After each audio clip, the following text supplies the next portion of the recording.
Hey everyone, and welcome back to Open. New York's 49th annual Village Halloween Parade is back. And in full screams, this year's theme is freedom. Yeah, it's a moment, and we're gonna feel it. That's right, with ecstatic joy to lift the spirits of the whole world. And here to share more of this year's joyous jamboree, as they're calling it, is New York's Village Halloween Parade's artistic producing director, Jeanne Fleming. Hello and welcome. Hello, how are you? I'm good. I keep going back and forth about like, oh, do I want to talk like Linda or should I just be Rena? Well, I think you're a little of both, even all the time, maybe. Look, I put my witch hat on for you, so, be whoever you want to be. Yay, I'm excited about that. Thank you. Thank you. Thank you for joining us in the festivities, and thank you for your commitment to making sure this event happens every single year. It is our absolute honor to have you on every year, and thank you for making the time because I know you're in the midst of coordinating everything. Let's talk about this year's theme being freedom.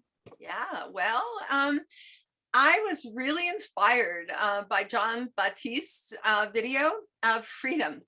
And what it meant for me was I feel the world, I can pick up on the zeitgeist. I'm talking to a lot of people, and people are really in a state right now. I think the world is overwhelming. I think people are drawing in. I feel like it's hard to find a light moment. There seems to be so much oppressing us in a way right now.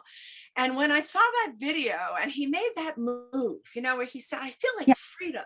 He wasn't talking politically. He was talking about something else. He was talking about actually what the moment, the thought, the feeling in your body and mind of ecstasy, in a sense. And there's a weird way in which I've committed my whole life to making situations in which people can feel that. Artists feel it. Artists, when they're doing their work, they forget the world around them and they get wrapped up in an amazing sort of process of joy and focus. Not everyone feels that. And I've spent my life trying to create environments where ordinary people can have that moment, because I truly believe that if everyone could feel that, there could be peace in the world. There could be love in the world, because you forget everything. You forget even who you are, and you become part of a larger creative process. He embodied that in that movement. And I thought, that's what I want in the Halloween parade this year. I want to provide a safe environment where everyone can feel free and have a moment where it just for that second, they just forget everything and just feel the joy and ecstasy in their bodies of being human, of being the thing that maybe sets us most free. And so that was the idea behind it, and that's what we're doing. I love it. I love it. I love it. And I love that you even broke it down for us, because from a deep place of understanding that collectively, everybody actually indulging in that feeling simultaneously. It's a collective force that's being transmitted into the universe to combat all the negativity that we've been spoon-fed. You're correct about that. It's about feeling good as a collective act. It's something that the psychologists these days are calling collective effervescence, something that you can only get when you're together in a group, feeling that kind of joy that's expressing your individual joy, but in the collective all together. And that's the thing that the Halloween parade provides in an extremely special way, because it goes over all of the things that divide us: gender, ethnicities, politics, sex, just age. It's all mixed in together that night. And it's the only night like it. Yeah, it is. And not only that, everybody gets to just be childlike and be okay with it. Right? That's right. That's right. Yeah. I mean, this has to be the biggest parade, if not one of the biggest in New York. I mean, thousands of people show up for New York Village Halloween Parade. Yes. And so this year you have a band, right? You have the Brooklyn United Marching Band as the 2022 Grand Marshals. Yes. The reason is, well, first off, they can play freedom. So they're going to play it. They're going to play it for the people of New York. They're going to lead the people of New York in that beautiful expression of freedom. But I particularly love this band. I love the programs that they do for kids. I love the community that they're in. I've always really appreciated them. And they're a band that they're not just a local band, although they are. They're not just a community band, although they are. And all of those things are good. But they've risen above.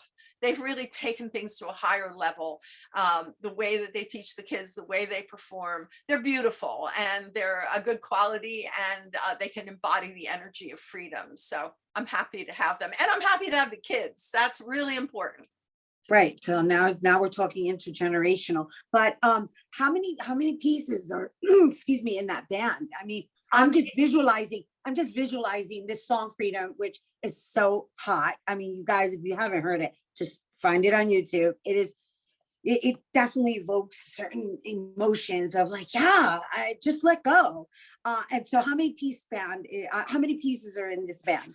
Well, what's kind of beautiful of it is that this isn't a gigantic band. This isn't about size. This is about energy.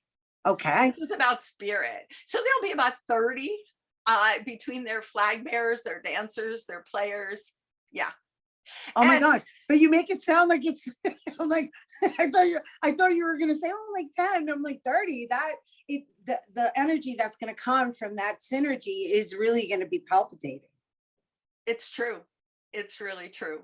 No, they're perfect. And the other fun thing about the parade this year that's very different than ever is it's a celebration of women. And not a lot of people are going to know this, but for the first time, the parade is being led by an all-woman brass band, the Brass Queens from Brooklyn. Oh my. That's interesting in and of itself.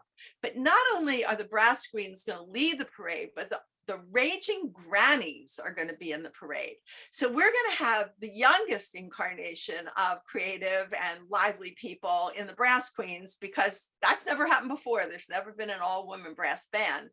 And we're going to have the energy of those old activists who are riding in the parade. They're in their 90s. One of them is 98 years old. Oh my gosh, is this going to be marching?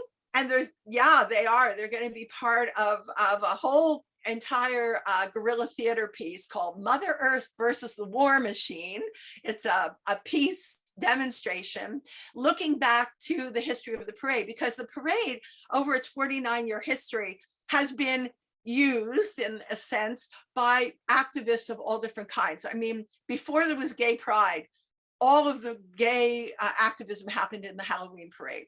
So we're looking back. These are a group of people who they're all over 70 and older, who have put together this whole drama, which is appropriate too, in terms of what's going on in the world right now with wars and things like that. It's a real anti-war peace demonstration, but it's being done by theater directors. So it's guerrilla theater. And so we're kind of honoring that tradition of the Halloween parade as well. That's beautiful. That's beautiful. Is there anything else we should know in anticipation? Because it just sounds so delicious. I mean, this is like the never-ending parade, I want to say. This parade goes on forever. Yes, it does. Well, the thing I always say is that I maybe know 20 or 25,000 of the people who are going to show up that night. I know who they are. I've talked to them. I've planned. Wow. But when I arrive and there's 70,000 people, it's always a surprise to me. And I just sit back and say, yes. The answer is yes. And that's another thing the Halloween parade is about. Yes. Yes, you can do that. Yeah, do that. So it's about the surprise in a way. It's about the surprise. It's about the playfulness. It's about how everyone in the parade plays with the audience. It's not a parade that goes by and you don't touch it, you watch it. This is a parade that you touch, that you interact with. We give out gifts during the parade, you know, I mean, and I don't just mean samples. I mean, we give out peculiar things, you know, apples with messages on them and things like that. And so that's what it's about. It's about the surprise. It isn't about knowing everything that's going to happen. We know a few things.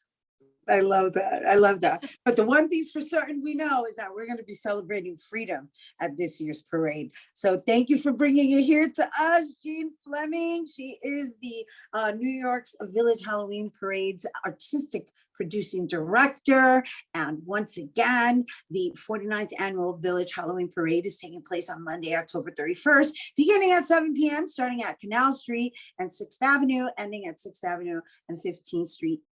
And if you don't get there on time, don't worry about it, because it's going to be happening probably till midnight. So once again, for more information on the parade, you can visit halloween-nyc.com.